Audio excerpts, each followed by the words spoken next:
SMQB's episode 160. Let's get to it. House, who you bringing to the bar? I'm going to bring the number one draft pick in tonight's WNBA draft, Caitlin Clark, the most important draft of this league and this sport, I think, in its history. Interesting take. Rooster, what about you?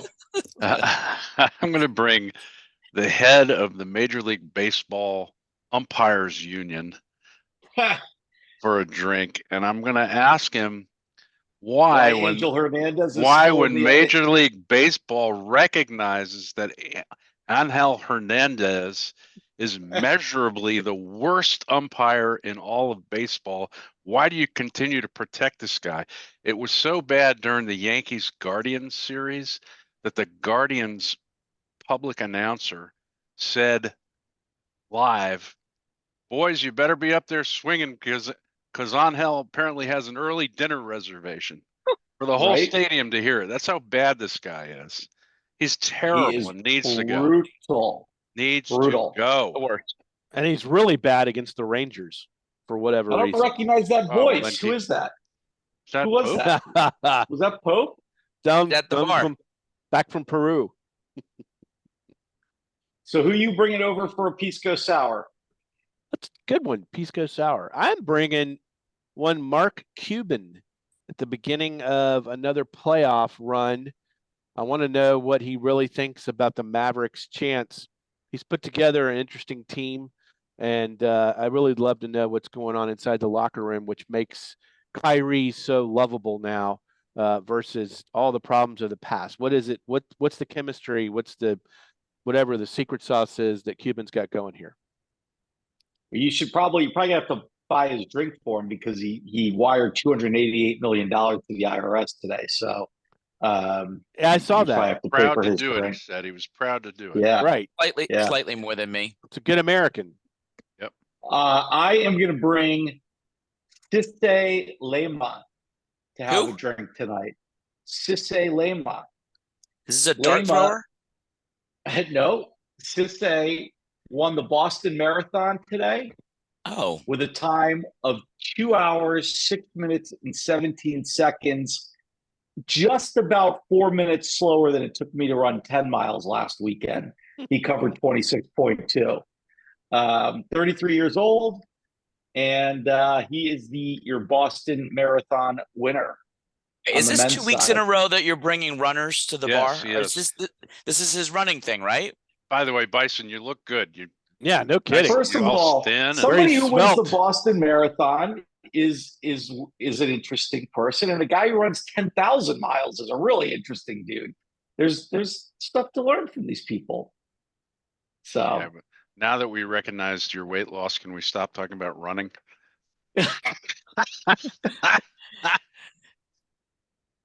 All right, fine. Enjoy another sip of your liquid death. Yeah, Pope. Could you please just take us into the Masters here? Well, you guys just assumed that I wouldn't be following from thousands of miles away my favorite tournament. Of course, I'm following it. May not have watched shot for shot like everybody else, but we're not going to do this. Isn't a pod where we do a recap. Go somewhere else for that. Obviously, the final round, back nine of the Masters, is something people look forward to every year for the drama. It looked like for about 5 minutes that we were going to have some amazing drama with four guys tied going to the back nine, and Scottie Scheffler stuffed it on 9. He almost holed it out. At the same time, probably within 5 minutes or so, Ludwig Aberg, although he's from Texas Tech, put the ball in the water on 11 on his approach. Morikawa then put his ball on 11 in the water on his approach. Even though Scottie bogeyed 11, he gained net strokes big time, and then it went back from there. Homa on 12 put his ball into the bushes and couldn't even find it. Once he found it, he was toast. So Scottie ran away with it. He's clearly the number one as about a clear number one as we've had probably since the age of Tiger.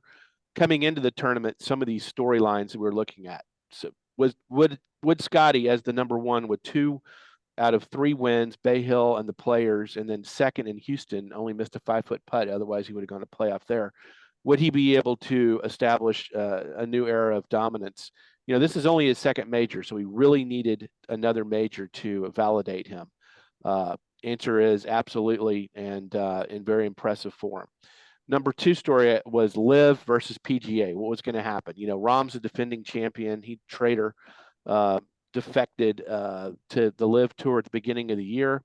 The top 5 finishers of the Masters were all PGA Tour players. Of the Liv guys, 8 out of 13 made the cut.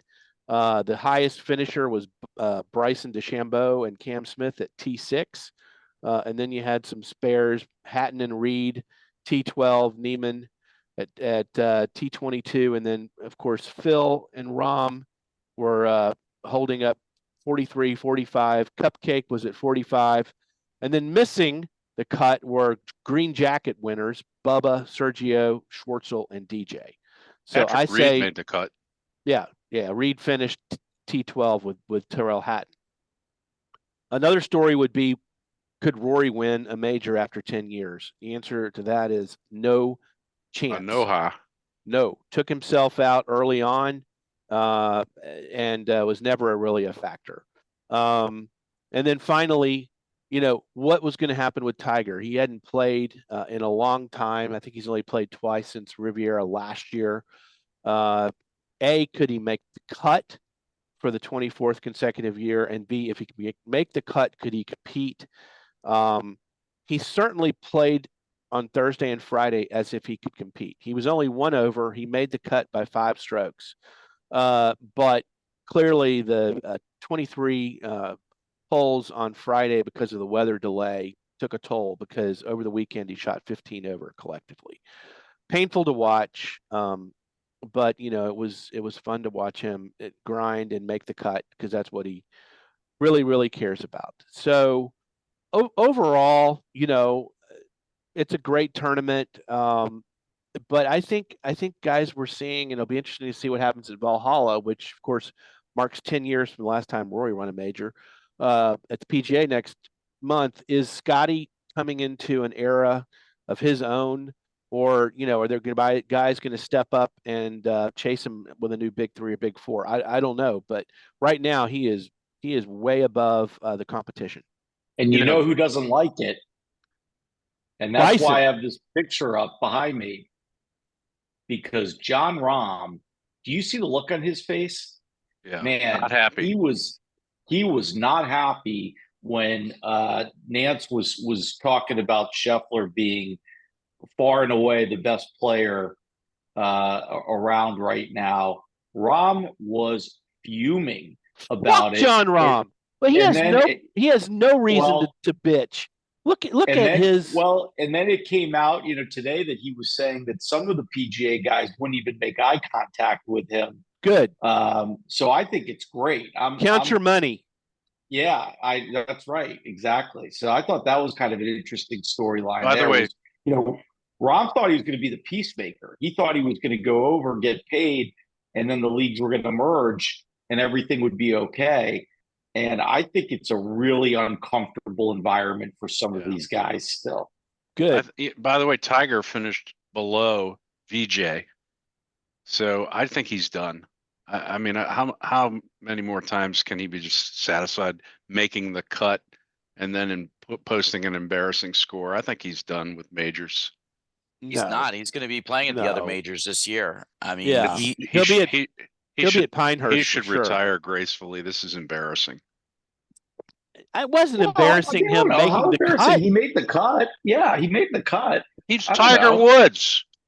It's like Babe Ruth saying, well, I made the team, got to sit on the bench for the World Series. This is Tiger effing Woods. Yeah, but this is Tiger version, 8.0 after car wrecks and knee injuries and all kinds of problems. So, you know, I mean, he's an ultimate competitor. He's not going to just walk away. He was grinding for that one over. I mean, and look, he in his mind, he thought he had a chance in the weekend. That the leaders were only 6-7 strokes ahead of him. That's the way. That's his mentality. So there's a Tiger Woods story here that we haven't touched on, and that's this strange interaction with the amateur, the guy who had the low So amateur. weird. The guy behind. Right? So Did you weird. hear about this? Yeah, then passing the note. Shipley. Yeah. What was that all about? I don't know. Maybe where to Did find he pain actually hand him a management note? drugs. I don't know. I don't know. Yeah, It was the name of looked- his fitness instructor. he needs it. House, Shipley why are does. you sitting there with such a Hey, little grin on your face, like you're not It's- engaged? Is it true that you hate golf?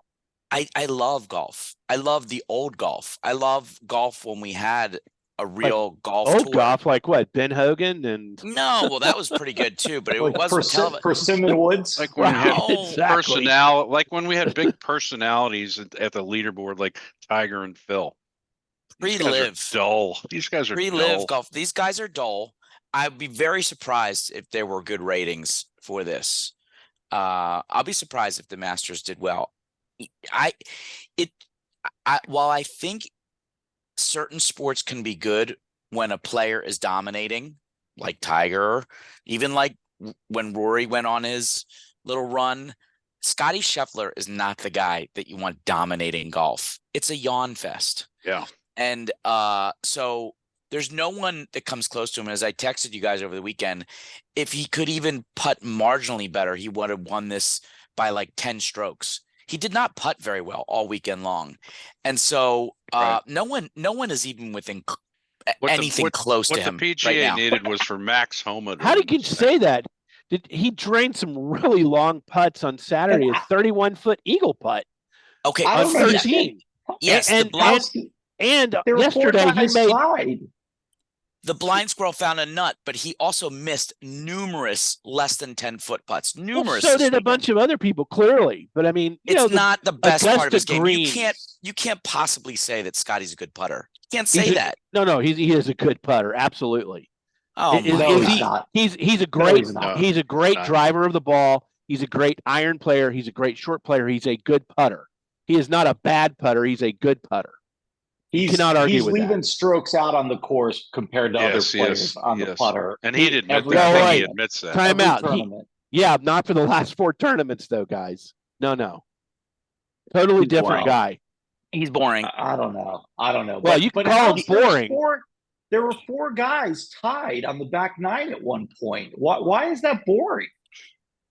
The only reason that they were tied was because Scotty kept coming back to the field at various points of the tournament. These guys don't hold a candle to Scotty. They're nice players. Oberg's a nice young player. It was exciting to see him in play. Morikawa, I can't figure out why he's not a good finisher anymore. He's got such a pure irons game, but I don't know. There was a time when we had like a solid leaderboard stocked with names. I would have loved to see DeChambeau hang around. I would have loved to see Rahm play well. I would have loved to see some of those live guys, despite the fact that defectors and traders, they're the best golfers. I would have liked to see Cam Smith make a run. DJ is no longer one of the best No, golfers. DJ What's wrong with that no. guy? What He's happened? He's fat and happy. Yes, correct. He got sober. That He too. was much better before. I mean, look at Phil. Phil tied for second last year at the Masters. This year, blew up. No chance. I know. Th- that those was guys- so great to watch. Those guys are just getting fat and happy over on the Live Tour, whatever. That's Good true. for them, but they're not going to be competing in majors this year, I predict. And that's why golf Well, isn't there as was a fun lot of anymore, them- because their Yeah, talent that's is off the true. charts. Was. Yeah, and a lot of them did drop off. And a lot of them had good personalities too. Yeah. All right. You anything else can't on the replace Masters? Tiger and Phil very easily, That's From- true. personality perspective. Anything No, I else mean, on the I would Masters? agree. Scotty is a machine. He's got from a personality standpoint, he's certainly not going to be like some of the other guys before him. Golf would be better off if we had, another big 3 or big 4. Let's see who comes up and tries to compete this year in the majors. The most interesting thing about Scottie is maybe the most unconventional swings in the history of the tour. It almost defies physics how that guy hits a ball straight, given the way he contorts his ankles and his legs on every swing. And it works for him. It's like, some people just find a way to make their swing work for them. He swings on the tee box like Bryce Harper. I mean, he comes out of his shoes on the tee box. And they It's slide. pretty wild. Yeah. Yeah. They slide and come out of his shoes. Yeah. So, all right, let's get into NBA playoffs. Nothing really exciting happened yesterday in the NBA, right? It was the only bad thing about yesterday is there was like a mini tanking happening yesterday. There were some teams that didn't want to play each other and just kind of laid down. But we are on the edge of what I think will be one of the more exciting playoffs. I mean, talk about what Pope was just talking about, needing a big three or big four in golf. We've reached an era in NBA. I don't know if you want to call it parity. I don't know if you want to call it just all around great play. You've got one team in the East, the Celtics, who would be a massive disappointment if they did not make the finals. They won 64 games. They won the conference by 14 games. There was no team within the conference within 14 games of them. But behind that, 2 through 8 is really entertaining in the East. And the West, it's 1 through 10 is going to be unbelievable. I mean, we'll come back to the East, but just to start in the West, you've got Steph Curry and LeBron James playing in play-in games in the West tomorrow night. I mean, that's in the play-in. So that means that Denver and Oklahoma City are probably going to get some combination of maybe a Steph, maybe LeBron, maybe De'Aaron Fox on Sacramento Kings, maybe Zion Williamson on the Pelicans. That is really going to make for a fascinating West. But we'll start on the East. The story of the East is that the irony is the biggest challenger to the Celtics is a 7 seed, I think. And I know there's a bias. No, I mean, I think Vegas sees it that way too.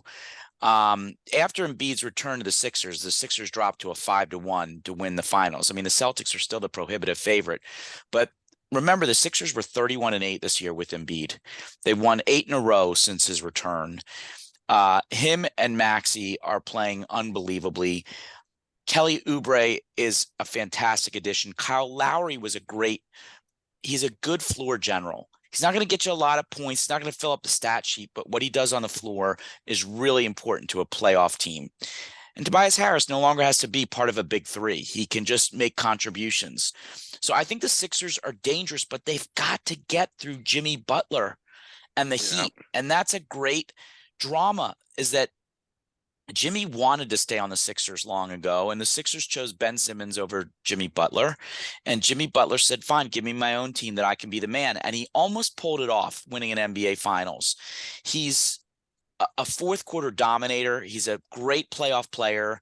He still has a very good center in Bam Adebayo. He still has a guy that can turn it up in Tyler Hero. Duncan Robinson has some injury problems, but that team is dangerous. And they could take the Sixers in a 1-game this Wednesday.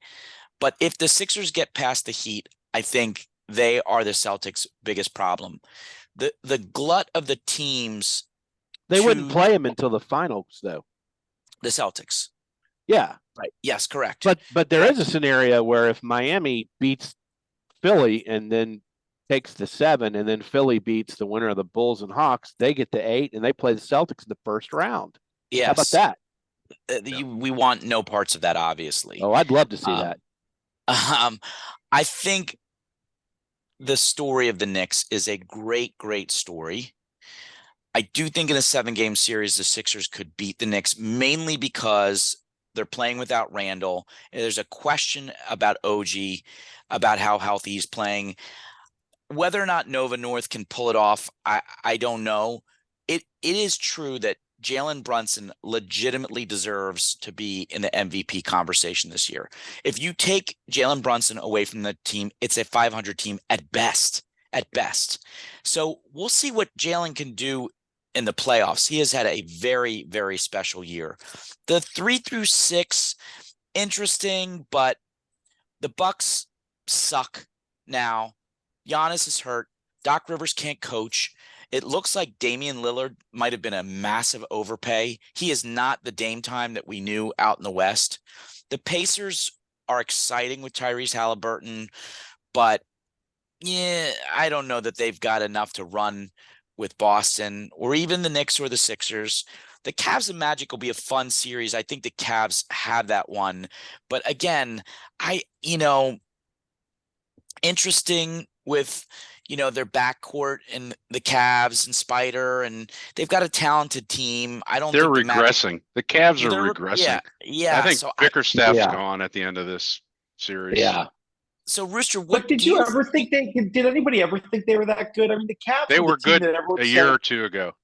They've but had a everybody hell of a kept playoff saying, run. "Wow, the Cavs! Look at the Cavs! Wow, It's like, this is what they really are. I think is where they are right now. I think they're worse than they were a year ago. It's strange. They have on paper with Garland and Donovan Mitchell. Max Strus is a really great 6-man. Evan Mobley should be fantastic, but they have not really put it together of late, and I think it's too late for them to put it together for the playoffs. Rooster, do you think the Knicks can get it together with the playoffs and be healthy enough to push the Celtics or Well, knock I off the Sixers? keep saying no, but they keep doing it. And I will say that I think two of the more interesting stories in basketball this year are the Knicks and the Sixers. The Sixers, before Embiid went down, he was having an all-world year. I mean, he was probably the leading contender for MVP. Then he got hurt, but they managed to hold it together to get into the play-in, which was pretty remarkable without Embiid.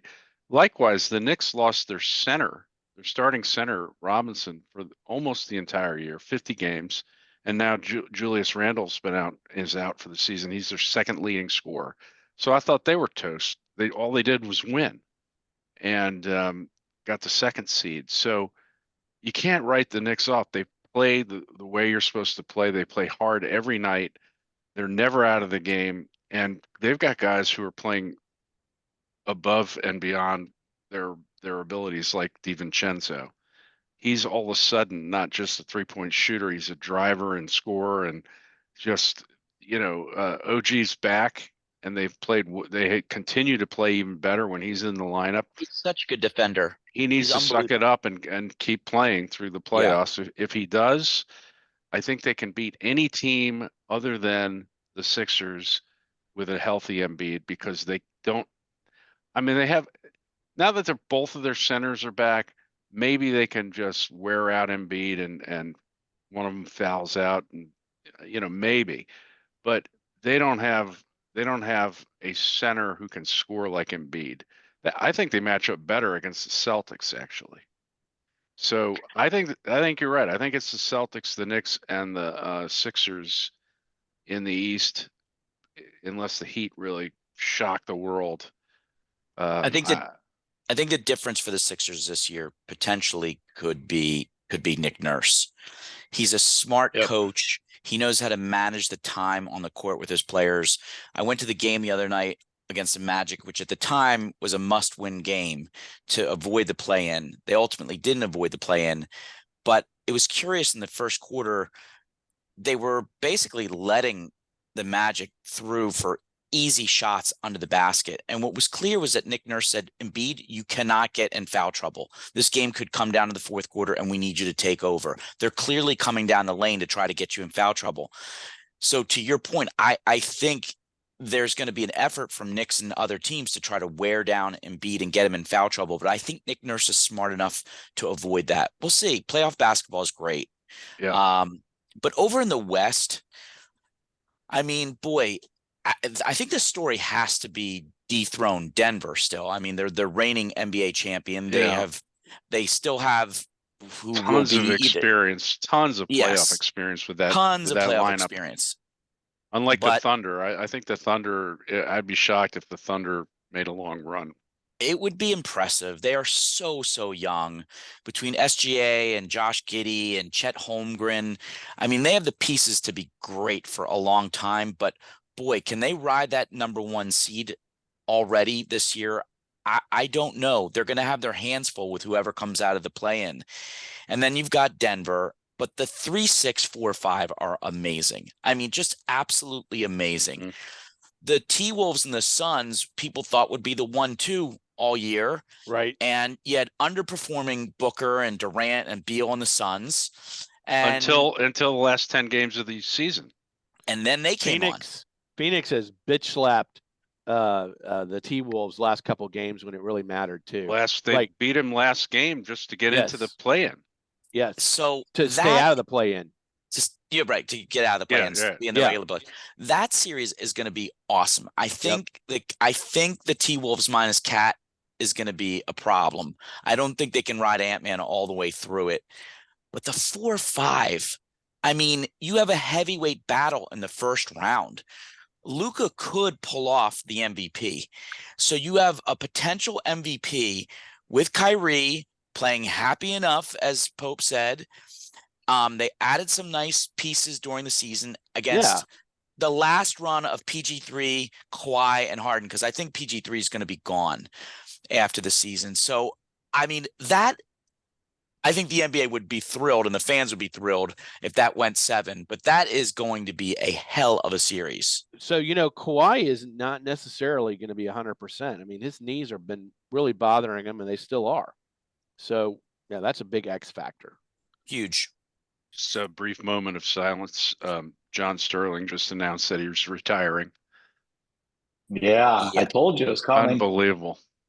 Told you it was 85 coming. years young. Hard to believe. Yeah. Yep. Is he retiring immediately? Yeah, I think so. I don't know. Yeah. He's already not doing road games. Rooster, just in case some of our fans aren't baseball fans, tell our listeners who John Sterling John is. Sterling has been the lead New York Yankees radio announcer since the late 80s and was a real he paved a lot of roads, especially with because he paired up with the first woman analyst, Susan Waldom. But Sterling is famous for his home run calls of Yankees games. Like we've been like another thriller from Godzilla when Matsuyama was on the team, and every at the end of every game he's like, "Oh, Yankees win." So I used to have a bottle opener that every time you'd open up a beer thing with it, it would play that. It was hilarious. But anyway, getting back to basketball, the Suns were never supposed to. It is effective immediate too, by the way. Immediate. The Suns were supposed to be out of it pretty much, and maybe clinging to a play-in spot.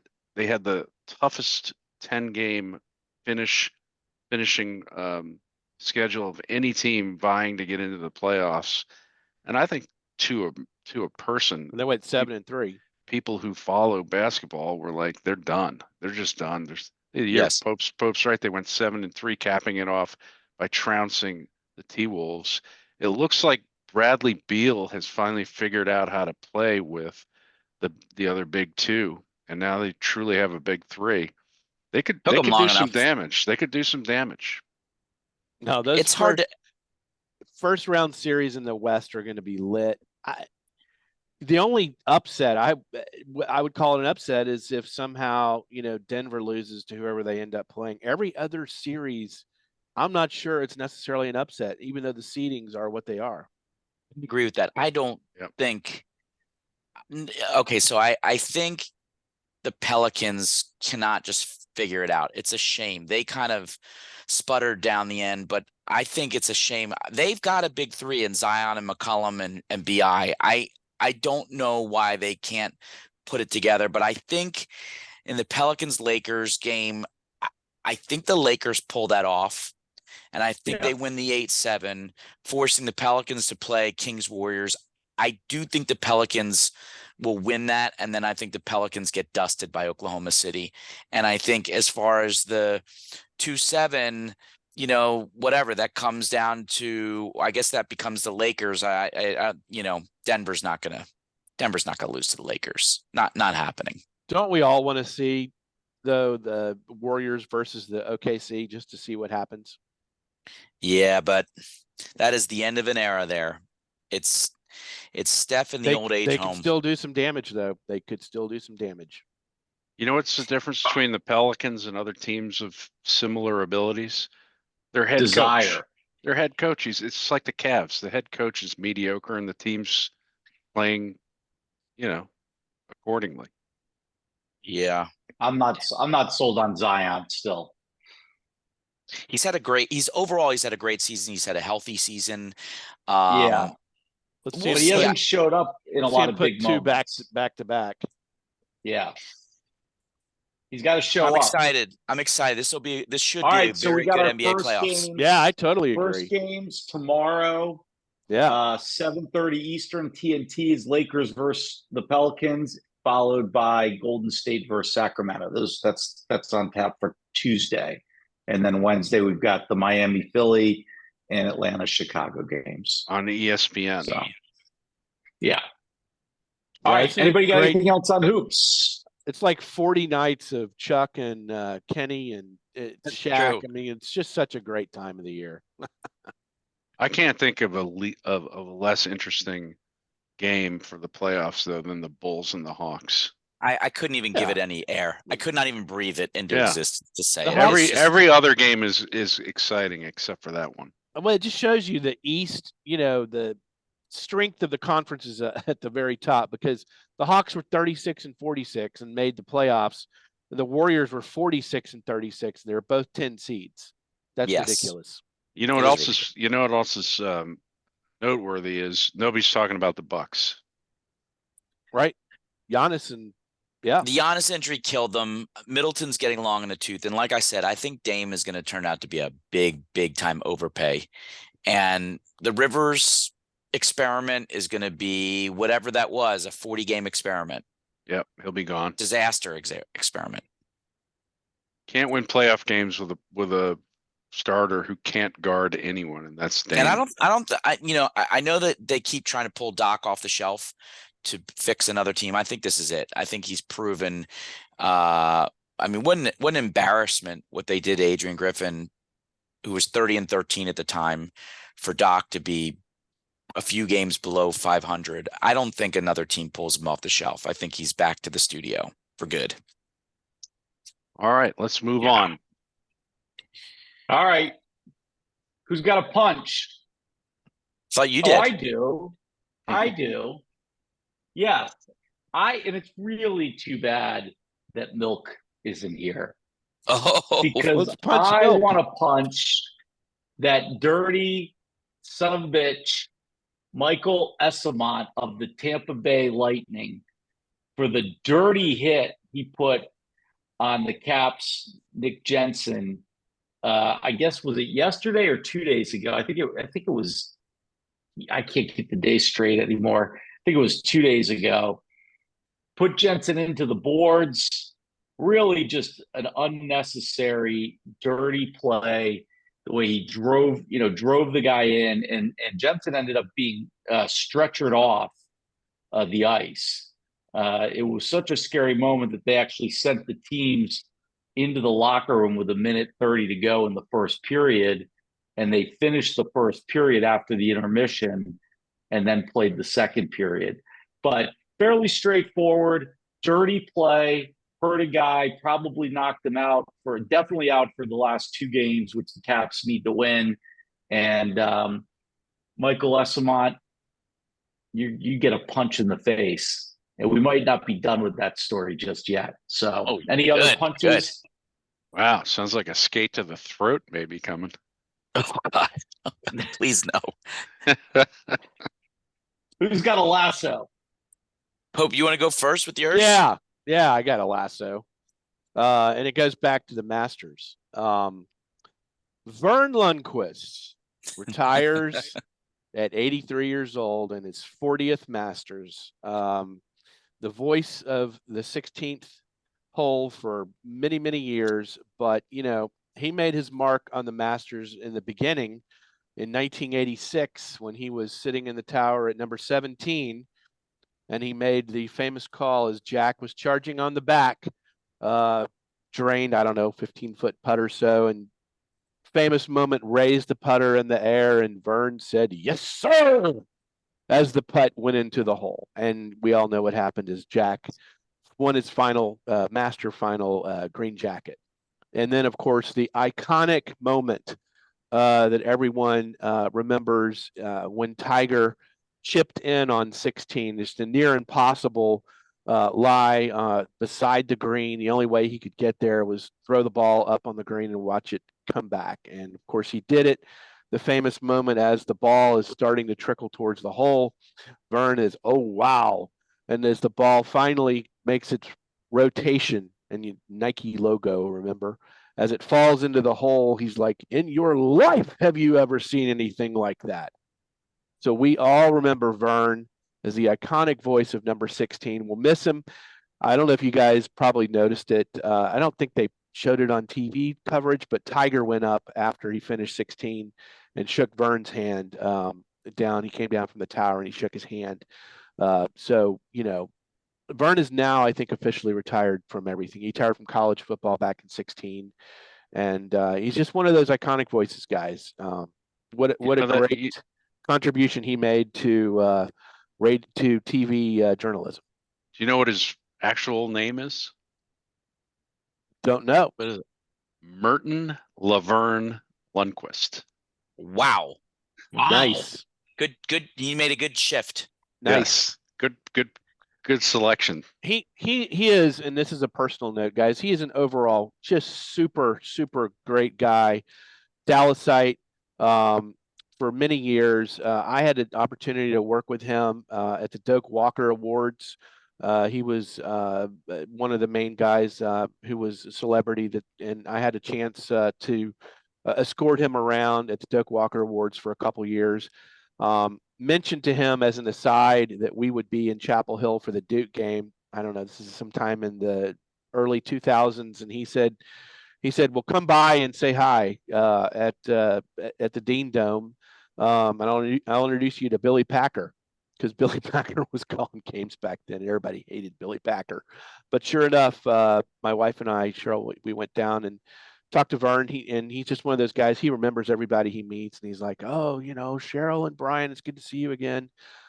So just a great guy, and we'll miss him at the Masters on 16. I don't know who can potentially step in. We'll be interested to see.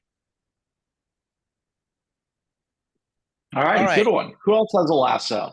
I have two short lassos, both from the pitch. I think they're the true definition stemming from the show Ted Lasso. The first one, probably a lot of people heard about from this past weekend. We've got a lot of listeners that I'm sure have by now watched the series Welcome to Wrexham. That team was bought for $2.5 million a couple years ago from Ryan Reynolds and Rob McElhenney, because they thought it would be a fun thing to do. I mean, that's like, I don't even know what that is. That's like their pencil budget for the week for those two guys. I mean, $2.5 million to buy a soccer team. And it gave a team that was forever in the dumps, a Welsh team that was playing way down in one of the bottom leagues, a chance to get better. They turned the team around. And now this past weekend, in the second consecutive season, they were promoted to the next league up without having to play in the promotion playoff. And that, it's hard to really give a metaphor for what that would mean, but they literally have jumped up 2 full levels of professional play and given a small little town with a small little stadium just incredible thrill. It is just like our Greyhounds moving up from the English Championship to Premier League, like the show. But the other story that I really loved from this weekend, which I'd never heard of anything like this before, maybe you guys have. I've always wondered about how folks with particularly vision or hearing disabilities can enjoy live sports. And the Newcastle team from the Premier League did this initiative where they got together with a charity, a British charity that supports millions of deaf people in England. And they provided the young kids who are deaf with haptic t-shirts that vibrate in big moments. So even though they can't hear what's happening, they can see what's happening. They really know what's happening in the big moments. And so not only did they give these kids the haptic t-shirts to really have a sensory appreciation of what was happening during the game, but when Newcastle scored, one of the players ran, faced the stands, and signed to them in sign language. I just thought, when players connect with fans, particularly fans with disabilities like that, that's pretty awesome. That's Lasso worthy. So a Lasso to the Newcastle club for celebrating with fans that would otherwise be deprived from being able to stay in the moment. Well, it makes me feel better about the fact they waxed Tottenham 4-0, that they have a nice story like that. Yeah, you can feel good about that one. All right, I got a Lasso too. Wow. Oh, finally feel yeah. good on this program. Yeah, this is good. Yeah. So after Michael Eyssimont took his cheap shot at Nick Jensen, Nick Dowd came out and beat the tar out of him on the next puck drop to start the period. And I just thought, since Milk's not here, I mean, I think Nick Dowd gets a Lasso for sticking up for his teammate and actually literally making him the punchable face of the weekend. And beating the tar out of the guy. Dowd had something like 2 fights in his career, but I think he played college hockey with Jensen, and so they're really close friends. And he was pissed, and he took it out of this guy. It was about 3 haymakers before Eyssimont was down on the ice, and they were pulling him off. So I'm giving a Lasso to Nick Dowd for beating the crap out of that guy. Funny. All right. I have a Maybe pour not out. the total spirit of the Lasso, but whatever. Yeah, I don't know. I like it. I'd like to pour one out for Ken Holtzman. If you guys ever want to really see some old great baseball, go back and watch the glory days of the Oakland A's. Ken Holtzman was one of 4 really good pitchers on maybe one of the best all-time pitching staffs that stuck together through World Series. They won 3 World Series together in the 70s. It was Ken Holtzman, Catfish Hunter, Vita Blue, and Blue Moon Odom. And Ken Holtzman in the year they won it in 73 was a 20-game winner. He was a lefty. He was a really good pitcher. He played for the Cubs on 2 different stints, pitched some no-hitters. It was just a really exciting team to watch. It had Reggie Jackson and all these characters. But Ken died today at age 78, so let's pour one out for him. And the A's while we're at it. Poor A's. And end of a lot for the A's. Yeah, unfortunately, it's sad. The Sacramento A's. Terrible. At a time we're seeing a resurgence of the Orioles and the Reds, it's sad to see the A's sinking. Jeez, that's a brutal situation. And the commissioner deserves some blame for that whole situation too. That's a different story. Yeah. All right, who's got a buzzer beater? I have one. Since you guys bar me from talking about the Yankees ever, I'm going to talk about the Yankees. They have not lost a series yet this season. Impressive. Best record in baseball, 8-2 on the road.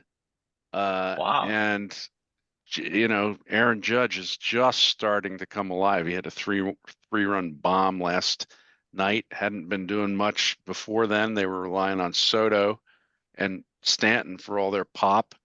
And I think they're going to get Garrett Cole back early and DJ LeMahieu. So look out. Lethal. I have a couple quick buzzer beaters. One, by the time folks listen to it, it will likely have been over because a lot of folks hear this tomorrow, but we will have under our belt the WNBA draft that includes Caitlin Clark and Diana Cardoso and Angel Reese and all the folks that have been filling up a lot of TV screens particular this postseason. It was a spotlight moment for women's basketball. I'm very interested to see if Caitlin Clark can have the same transformative effect for professional women's basketball. I'm not sure, but this draft will be the beginning of that story. The other story is, you guys know I love to talk about my soccer, but we don't ever talk about the German league, which is the Bundesliga. That's been dominated for almost a decade straight by Bayern Munich. All you ever hear about is Bayern Munich. Well, this year, with several games to go, Bayern Leverkusen, which is normally a bottom dweller in that league, is literally having an undefeated year with a first-time coach in Xabi Alonso, who was a great with Liverpool, a great with Real Madrid. He got the club. He used to actually himself even be on Bayern Munich at the end of his career. He got the club. He turned it around. They have a super, super young kid in Florian Wirtz, and they won the championship this weekend. And again, when a team has been suffering for so long, if you could see the scenes of those fans storming the pitch and then celebrating afterwards, that was a pretty cool scene. So here's to Bayern Leverkusen for finally ending the end of an era of Bayern Munich. That was pretty fun. So, House, going back to your first buzzer beater, is Caitlin Clark obviously going to be selected number one, right? Number one of the Indiana Fever. Yeah, they already announced it. I'm assuming the Fever y'all already announced it. Y'all have seen the Saturday Night Live. Amazing. Live. Hilarious. It was amazing. Where she talked about Indiana Fever as a WNBA team, not what you spread when you were at Purdue, Michael J. So good. So good. I don't know So who good. wrote all that stuff, but the stuff they gave her was gold. It was excellent. Hey, I mean, House, I'm it's- surprised you didn't talk about Howie locking down Devontae Smith and through 2028. The guy's a brilliant move. I want to thank the Giants and Cowboys again for that. And we got Devontae for a long time. It's great. All right. Anybody got anything else? So we had hockey next week, but the Stars secured their division and potentially just a couple points away from securing the Western Conference. I don't think anybody saw that coming. This is the time of year that Pope starts to pay attention to the Stars. Hopefully we can get Moose on next weekend. Yeah. Next week. Time for Yeah, Moose. well, we got a little SMQB on SMQB violence too for a playoff spot in the East, right? Yes, I don't know that it's even going to happen, but because Detroit has 2 against the Canadians, and I think if they win either one of them, if they win either one of them against the Canadians, the Flyers are eliminated. But if they lose one of them, then tomorrow night it's the great Flyers against the terrible Capitals for the final playoff spot. I think we're both rooting for the Canadians right now. Is it tomorrow? Because the Caps have 2 games left right now. Yes, and you the have last 2 left. game is against the Flyers. Yeah, I think we hold need 2 to win points both. against you. Who did Moose Yes. pick to go to the Stanley Cup this year? Remember? Did he say the Avs? I think he had the Lightning and the Avs. Yeah, Well, that's not happening. I don't think. yeah. All right, I think some good stuff down could be the season. Rangers this year. Could be the Rangers. Rangers year. good. Could be. They're good. Well, I we don't think also anyone's haven't mentioned it, but we got NFL draft talk coming up next week. So excited. About to be time. A lot of good stuff All coming right, up. guys. That's it. Have a good week. Good show. Catch you later.